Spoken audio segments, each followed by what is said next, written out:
calcular la tasa de filtración glomerular en un animal, tengo que sacarle una muestra de orina, una muestra de sangre y además medir la producción de orina en 24 horas. ¿Y cómo lo hago? Le pongo una sonda y mido, ¿verdad?, la cantidad que produce de orina que se va colectando en una bolsa. Y de esa manera yo puedo evaluar la tasa de filtración glomerular. Si ustedes se dan cuenta, ¿sí? Ustedes toman al animal, ¿verdad? Vamos a suponer, este es el paciente, ya, independientemente de la especie, este paciente, ¿verdad? La tasa de filtración glomerular fisiológica, ustedes le toman una muestra de sangre y le sacan una muestra de orina, ¿ya? Y esas dos muestras las pasan por un equipo de bioquímica y ese equipo le va a decir, este paciente tiene tantos niveles de creatinina, tanto en orina como en sangre, es decir, en el plasma. ¿Y qué hacen? ¿Verdad? Además, a este paciente ustedes le colocan una sonda, ¿ya? Le colocan una sonda y miden cuánto produce de orina en 24 horas. Entonces, ¿qué hacen? Con esos valores multiplican la concentración de creatinina en orina por el volumen que produjo en 24 horas y lo dividen por la concentración de creatinina que hay ahora en la sangre. Y ahí tienen la tasa de filtración glomerular. Ahora, pacientes que tienen la tasa de filtración glomerular aumentada, probablemente son pacientes hipertensos, ¿ya? Y pacientes que tienen la tasa de filtración disminuida, es decir, bajo 2 ml kilo minuto, son pacientes que probablemente tengan hipotensión y hay mucho riesgo de isquemia en ese riñón, porque la sangre está llegando a poca presión, por ende, ¿verdad?, hay baja oxigenación del tejido renal. Isquemia es cuando no llega suficiente oxígeno a un tejido y ese tejido empieza a morir. En palabras muy nanas, ¿ya? ¿Se entiende? Entonces, ¿por qué? Porque la tasa de filtración glomerular es proporcional a la presión con la cual le llega la sangre al glomérulo, ¿ya? A mayor presión, mayor tasa de filtración; a menor presión, menor tasa de filtración. Este gráfico, ¿verdad?, lo que demuestra un poco es que cuando aumenta la tasa de filtración glomerular, ¿ok? Aumenta la tasa, es decir, la velocidad con la cual se elimina un compuesto, ¿verdad?, la concentración de ese compuesto en sangre disminuye. ¿Por qué? Porque está siendo eliminado, ¿ok? ¿Ya? A mayor velocidad de filtración por los riñones, se reduce o se limpia la sangre. ¿Por qué? Porque reduce, en este caso, la creatinina en el plasma, ¿ya? Si la tasa de filtración, si el riñón filtra a menor velocidad, vamos a aumentar la cantidad de creatinina en sangre. ¿Por qué? Porque se está acumulando y no se está filtrando. ¿Se entiende? Ustedes pueden ver acá una tabla que compara las concentraciones de los distintos solutos en sangre o en el plasma, ¿verdad? Porque sangre es la sangre entera y el plasma es cuando ustedes centrifugan, separan los glóbulos rojos, ¿verdad?, y se quedan solamente con el componente líquido, ¿ya? Entonces, vean ustedes, por ejemplo, qué cantidad de proteínas hay en el plasma. Más o menos 70 gramos por litro de plasma, ¿ok? 70 gramos de proteínas por cada litro de plasma. Esa es la cantidad de proteínas que hay. En orina, cero proteínas. ¿Por qué? Porque el riñón, el glomérulo, es como un colador, es un filtro. Y ese filtro, los poros son chiquititos y las proteínas son gigantes.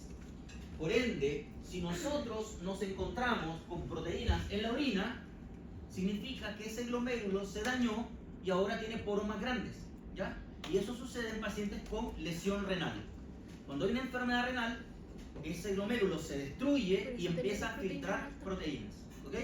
Las proteínas no tienen por qué aparecer en la orina. Son demasiado grandes como para ser filtradas.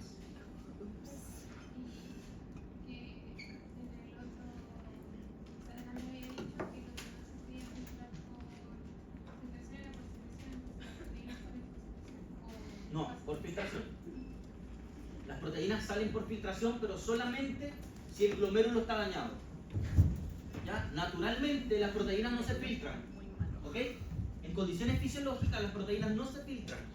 Solamente si el glomérulo está dañado, se filtran. Imagínense ustedes, ¿verdad?, en sus mesas la parte frontal de sus mesas tiene unos orificios, ¿ya?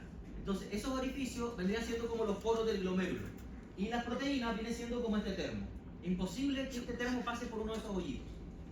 Si este termo, que es las proteínas, logran atravesar ese orificio, porque ese orificio está más grande ahora. Y eso indica que el glomérulo está dañado. ¿Y ahora qué vamos a encontrar? Vamos a encontrar las proteínas, ¿en dónde? En la orina. Cuando ustedes encuentran proteína en orina, es un indicio de lesión renal, ¿ya? Por eso hablamos de proteinuria, presencia de proteínas en la orina. ¿Daño renal? Por ejemplo, administración de medicamentos o fármacos que son nefrotóxicos, pacientes con hipotensión o pacientes con hipertensión también. La hipotensión produce isquemia, la hipertensión produce destrucción de las células, un tumor, hidronefrosis, hay muchas causas, muchas causas, ¿ya? Cuando estemos en medicina interna y veamos enfermedades renales, vamos a estudiar cada una en detalle. Entonces ustedes ven esta tabla, ¿verdad? Como la comparación de las concentraciones de los distintos solutos, y los que dicen 0 en orina es porque no tienen por qué aparecer. Pero si yo tomo una muestra de orina y le hago un examen de orina a un animal y aparecen estos solutos, es porque hay una falla renal. Ahora, los aminoácidos, por su parte, son sustancias que el cuerpo las filtra y las tiene que reabsorber en un 100%. Es decir, todos los aminoácidos que el cuerpo filtró en el glomérulo le van a servir al cuerpo, por ende los va a reabsorber. ¿Qué pasa? Les pregunto a ustedes, ¿qué pasa si toman una muestra de orina y se encuentran con aminoácidos? ¿Dónde creen ustedes que está el problema? En la reabsorción. Entonces, a nivel tubular. Porque los túbulos se encargan de reabsorber lo que el cuerpo está dejando escapar y que le sirve. Y los aminoácidos tienen que reabsorberse en su totalidad. Por ende, toman una muestra y encuentran aminoácidos en orina, oye, hay un problema tubular, ¿ok? Hay un trastorno de los túbulos. Después, en medicina interna, ustedes van a estudiar las enfermedades glomerulares y las enfermedades tubulares. Cómo yo mido en laboratorio pruebas que me evalúan la parte glomerular y la parte tubular. Por ahora entendamos cómo funcionan estas estructuras, ¿ok? Lo mismo pasa con la glucosa. Toda la glucosa que se filtra se tiene que reabsorber en su totalidad. ¿En qué situaciones podríamos tener glucosuria? Es decir, presencia de glucosa en la orina. Pacientes diabéticos, por ejemplo. Es tanta la glucosa en sangre que los túbulos no alcanzan a reabsorber lo que se está filtrando, ¿ya? No da la cantidad de túbulos para reabsorber. Entonces, ¿qué pasa? El animal deja escapar glucosa, pero es en un paciente diabético, ¿ok? Porque el paciente diabético tiene la glucosa en sangre muy elevada. Y la glucosa es tan chiquitita que atraviesa fácilmente ese poro.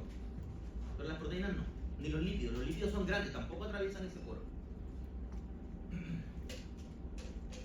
¿Cómo se filtra la orina en el glomérulo? Ok, ¿verdad? Si ustedes se fijan acá, está la arteriola aferente ingresando la sangre hacia el glomérulo, que es esta red capilar, y luego la sangre con su recorrido sale por la eferente. Durante la sangre circula por el capilar, existe una presión hidrostática, que es la fuerza que ejerce la sangre dentro del vaso sanguíneo hacia la pared. Esa fuerza de la sangre, ¿verdad?, de la presión hidrostática, ejerce una presión de 55 milímetros de mercurio. ¿Hacia dónde? Hacia el espacio de Bowman, ¿ya?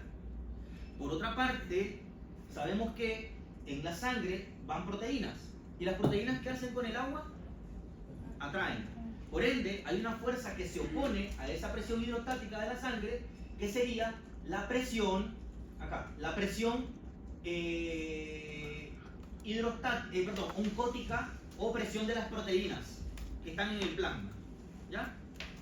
Y esa presión de las proteínas que van circulando por la sangre, que es la que está atrayendo agua, se opone a esta de 55, por ende, la presión de atracción de agua de las proteínas dentro del vaso es de 30 milímetros de mercurio.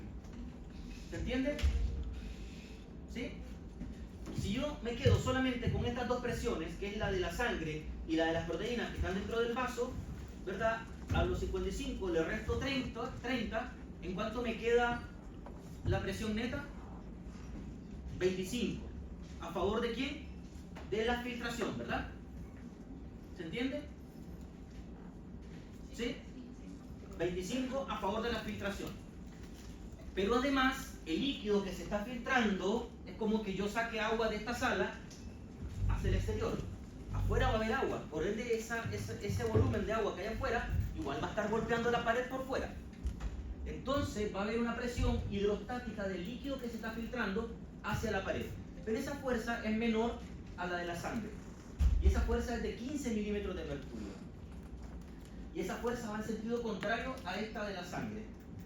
Por ende, a los 25 que yo tenía acá, le resto los 15 y me quedan 10.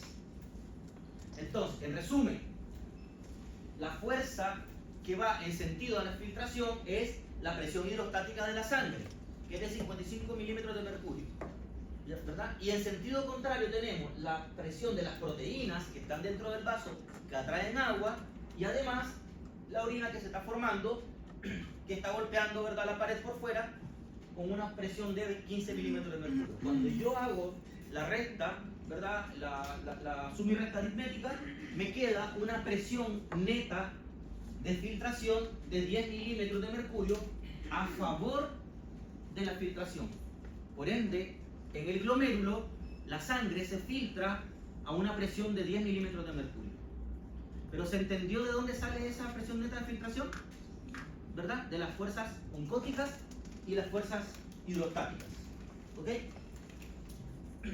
Por ahora vamos a explicar ese esquema hasta ese punto. Hay muchas cosas que ustedes las van a ver después en fisiopatología, pero quiero que tengan clarito ese esquema por ahora, ¿ya? ¿Qué pasaría si el paciente es hipertenso? ¿Cómo estaría la presión neta de filtración? Más alta. Supongan que el paciente, en vez de la presión fuese de 55, sería de 75. Tendríamos mayor presión, ¿verdad? Por ende, la sangre se filtraría a mayor presión y habría mayor tasa de filtración. Entonces, ¿de qué depende la presión neta de filtración? Va a depender, uno, del volumen de sangre, y dos, también va a depender de la presión con la cual está llegando la sangre a ese glomérulo. ¿Ok? La presión arterial, sistólica y diastólica. Tasa de filtración glomerular, TGF. No. Entre más alta la tasa de filtración, porque hay más filtración. ¿Ya? La tasa de filtración depende más de la presión arterial. ¿Se entendió? ¿Cómo? Acá, ahí está, la presión coloidosmótica, o decir la presión oncótica de las proteínas, pero de las proteínas que están circulando dentro del vaso sanguíneo, que esas proteínas atraen agua.